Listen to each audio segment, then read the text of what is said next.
Mr. Chairman and members of the committee, my name is Naira, and I just came out of Kuwait.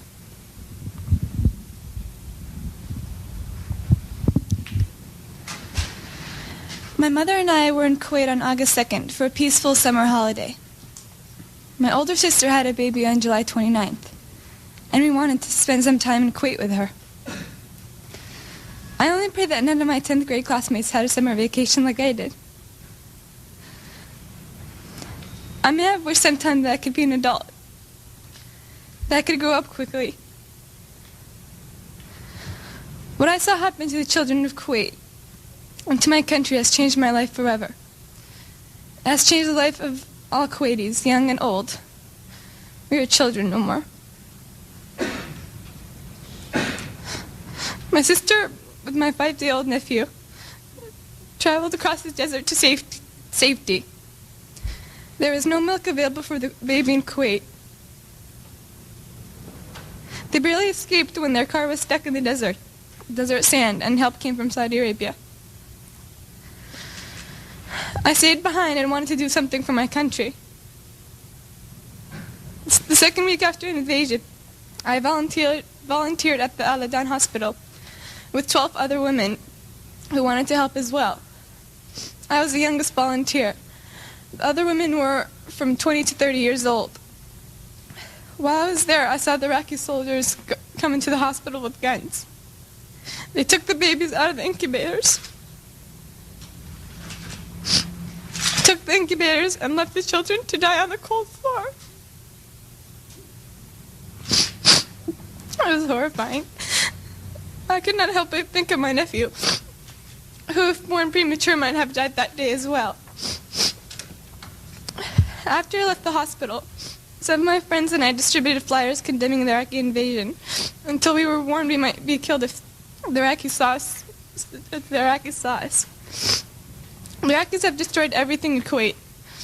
They stripped the supermarkets of food, the pharmacies of medicine, the factories of medical supplies, ransacked our houses, and tortured neighbors and friends. I saw and talked to a friend of mine after his torture and released by the Iraqis. He is 22, but he looked as though he could have been an old man. The Iraqis dunked his head into a swimming pool until he almost drowned. They pulled out his fingernails and applied electric shock to sensitive private parts of his body. He was lucky to survive. If an Iraqi soldier was found dead in a neighborhood, they burned to the ground all the houses in the general vicinity and would not let firefighters come until only ash and rubble was left. The Iraqis were making fun of President Bush and verbally and physically abusing my family and me on our way out of Kuwait. We only did so because life in Kuwait became unbearable. They have forced us to hide, burn, and destroy everything identifying our country and our government. I want to emphasize that Kuwait is our mother and the Emir our father.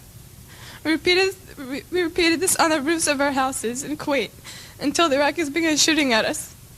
And we shall repeat it again. I am glad I am 15, old enough to remember Kuwait before Saddam Hussein destroyed it, and young enough to rebuild it. Thank you. This is all wrong. I shouldn't be up here. I should be back in school on the other side of the ocean. Yet you all come to us young people for hope. How dare you? You have stolen my dreams and my childhood with your empty words, and yet I'm one of the lucky ones. People are suffering. People are dying. Entire ecosystems are collapsing. We are in the beginning of a mass extinction, and all you can talk about is money and fairy tales of eternal economic growth. How dare you?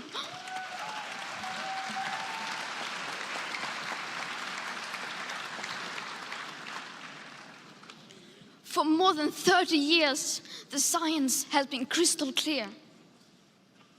How dare you continue to look away and come here saying that you're doing enough when the politics and solutions needed are still nowhere in sight? You say you hear us and that you understand the urgency. But no matter how sad and angry I am, I do not want to believe that. Because if you really understood the situation and still kept on failing to act, then you would be evil, and that I refuse to believe.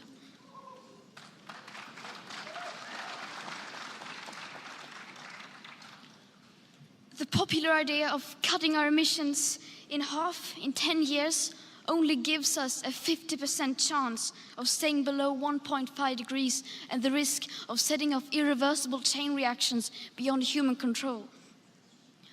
50% may be acceptable to you, but those numbers do not include tipping points, most feedback loops, additional warming hidden by toxic air pollution, or the aspects of equity and climate justice.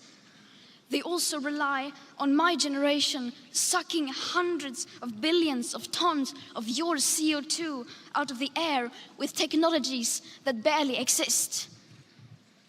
So a 50% risk is simply not acceptable to us, we who have to live with the consequences.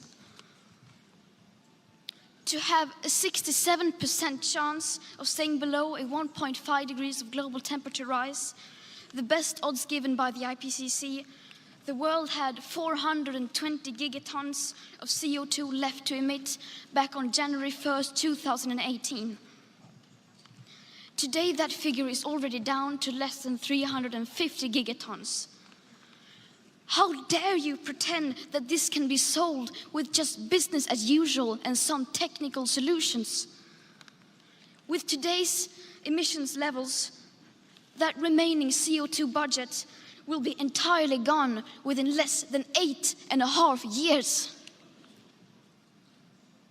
There will not be any solutions or plans presented in line with these figures here today, because these numbers are too uncomfortable and you are still not mature enough to tell it like it is.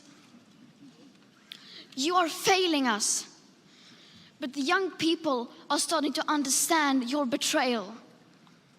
The eyes of all future generations are upon you. And if you choose to fail us, I say, we will never forgive you.